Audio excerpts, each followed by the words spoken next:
Hey guys, Angelique here. In today's video, I'll be sharing 11 ways to generate more high quality leads as a web designer and succeed in business.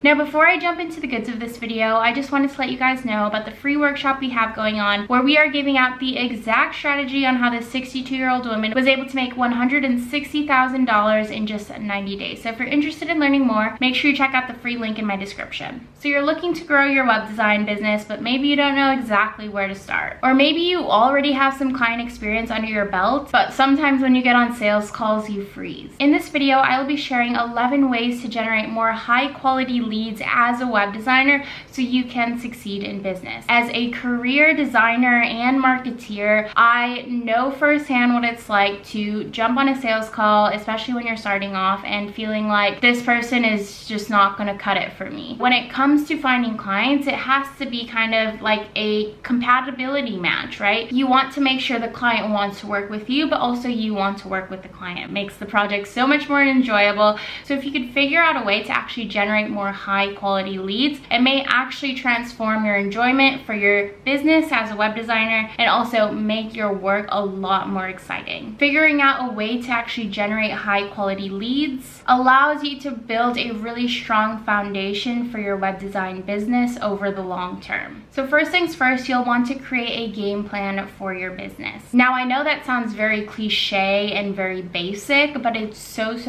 critical. From a prospective client becoming aware of a specific problem they need solved, to seeking someone who can actually provide a design solution to that specific problem, to actually working with you, to then how they actually talk about you after they're finished working with you, are all a part of the game plan you need to think about as a business owner and as a web design business owner. You want to ensure you are consistently adding value to your clients, but also providing the best possible experience that you can as a web designer. One of the biggest things that we sell as designers is branding, and so your customer experience plays a role in your brand as a designer. And so thinking about the game plan, the type of clients you want to work with, how clients are going to be coming into your business is so critical, and making sure that experience is as nurturing as possible is so critical to be successful as a web designer. When you know exactly what type of clients you actually want to design brands or websites for, then you can actually talk to those specific people in a very specific way. The next thing you need to focus on is think of all of the possible ways clients can find you. These are things like your Instagram, your YouTube, your podcast, Pinterest, your website, your blog, TikTok, Clubhouse, LinkedIn. Obviously, if you're a one-man show, there's no way that you could actually be on all of those platforms all at one time and all doing them all really well. And to be honest, it's practically impossible to do so. My recommendation is to focus on the one or two platforms that you feel like really speak to your soul, that feel the most authentic to you. Think about which platforms have the highest return on investment in terms of how much time you actually are spending doing those things. And once you focus on which platforms you want to specialize in, the third thing you'll want to focus on is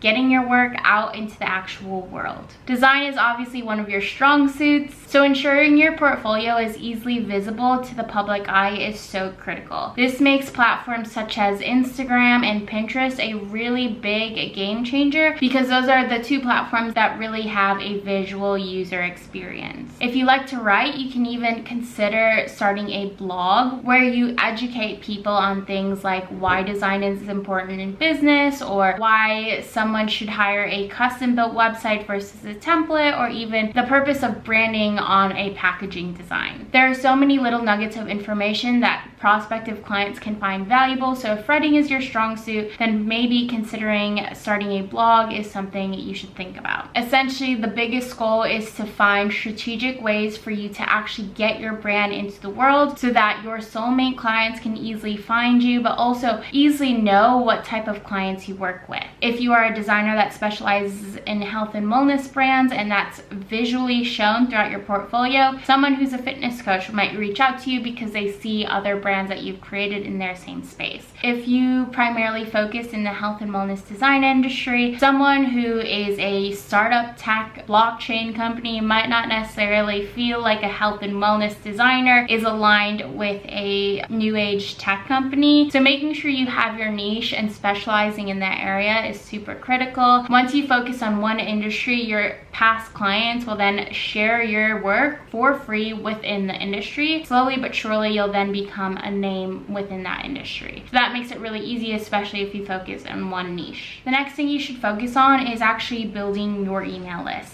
Owning your own email list is essential to business success because it allows you to build relationships with potential customers in a very intimate way. You'll want to start with creating some sort of lead magnet or freebie where prospective clients can kind of get insight into what things they might need or what things they might need to elaborate on or what things they need to elaborate on in terms of design. I think a popular one for designers is creating some sort of workbook where it says something like the 5 features of a brand that you need to have, and then basically list the different 5 features of a brand that basically every business should have. So then if a cold prospect comes into that, fills out that workbook, and then realizes they're missing 3 of those 5 pieces, they might be more willing to actually reach out to you because you've already opened your eyes to this missing piece in their business. So having some sort of lead magnet that allows people to come to your website, solve a minor problem in their whole branding and design problem, really allows you to then position yourself as someone who could actually help them get their design and branding to the next stage. Whatever you choose, your lead magnet should essentially serve as a band-aid cure to a bigger problem that your clients already face. Your paid program, your paid offering, your paid solutions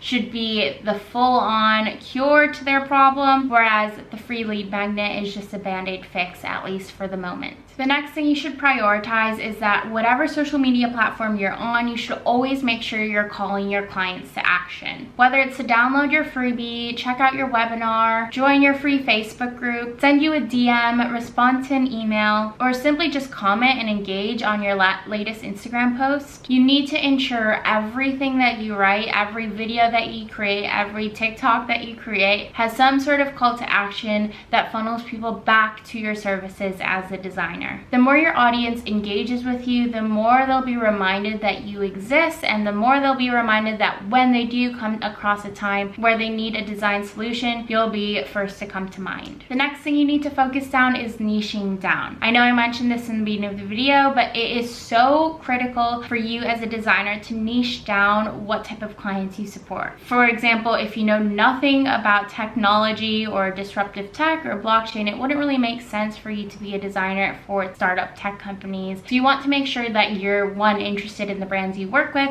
because I think that is where all the magic happens when you are a designer. The next thing you should always focus on is adding value to your existing customers. Your talent as a web designer will clearly show through your portfolio, but your brand personality is essentially what sells. Share real life behind the scenes of what it's like to actually work with you, maybe be behind the scenes of your design process and your web build process. Share things you care about, your values, what you do on the weekend, how you spend your mornings. Clients want to know that there is a human behind beautifully crafted designs. The more you show your brand personality online, the more prospective clients can actually feel connected to you in an authentic way. The next thing is you really need to focus on getting comfortable with sales. If getting on a sales call makes you cringe, or even the word sales makes you cringe, then you definitely need to read some books or listen to some podcasts or listen to some webinars or courses on sales. As a web designer, and especially if you are taking on clients, focusing on sales is one of the primary ways people are going to actually purchase from you. So you really need to get comfortable with it, and if you're not, then I really highly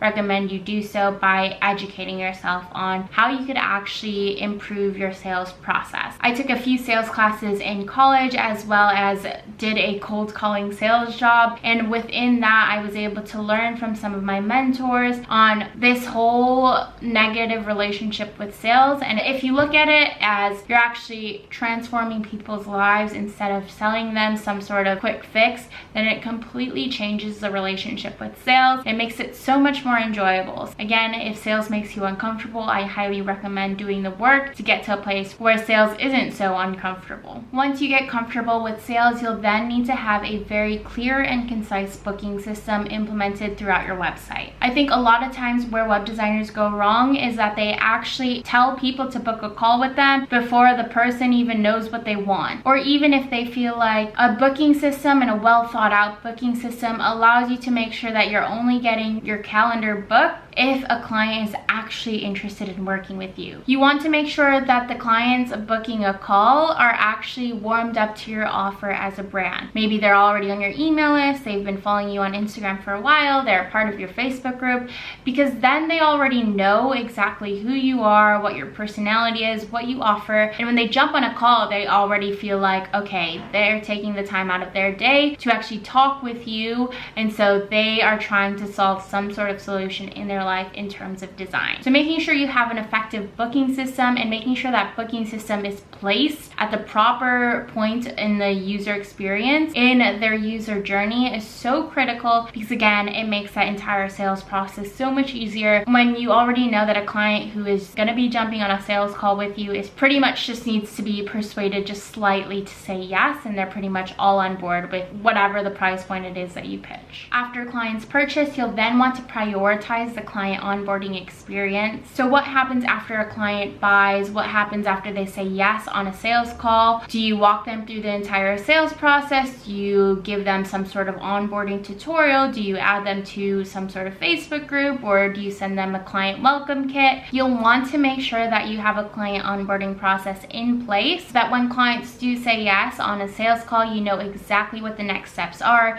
You can explain to them what the next steps are, and then you could actually execute on what the next steps are in a very short period of time. That shows professionalism, it builds trust, it shows that you know exactly what you are doing and that all they need to do is trust you, and you'll guide them to where they need to go. And last but not least, no matter what, your main priority should always be to keep your clients happy. You want to be able to support your clients at the highest possible level. You became a web designer because you essentially have this amazing gift you want to share with the world. You want to help people bring their brands and their businesses to life in a visual way so they could essentially succeed in business. And that is such a critical piece in business as a designer. You want to create beautiful brands so then these business owners can actually share their message with the world and actually help the people they feel like they can help with their business. Communicate the innate desire you have as a designer, and again, focus on ways you can support your clients at the highest possible level. So essentially, those are the 11 ways to actually generate more high quality leads. The most important thing is that you need to have processes in place so that you could actually generate leads and actually get people who want to say yes to working with you. Having a process in terms of your business is so essential. It proves that you are professional and also taking things seriously. If you are just focusing on generating leads but you don't have the systems in place to back up what happens after you get a lead, you then need to focus on the next bit, because that experience from becoming a lead, being introduced to your brand, jumping on a sales call, booking, paying, the whole brand experience is so important and is such an important part when it comes to finding clients to actually say yes to working with you. Your primary focus should always be focused on trying to provide the highest possible value to your clients at all given time. When you do that, you'll have clients praising you to their friends and their families. So then eventually, when it comes time to it, you'll actually be getting a lot of your clients through referrals. So you want to make sure you have a good impression on every single client you work with. So I hope that video helps and helps kind of explain the ways to actually generate more high quality leads and actually close them in terms of working with them. If you like this video, make sure you give it a thumbs up, subscribe, and hit the notification bell to make sure you get notified every single time I post. Again, I know I mentioned this in the beginning of this video, but if you're looking for ways to make money online, make sure you check out the link in my description to find out more about how this 62-year-old woman was able to make $160,000 in just 90 days. Thanks so much for being here. Thanks so much for watching, and I'll see you guys in the next video. Bye!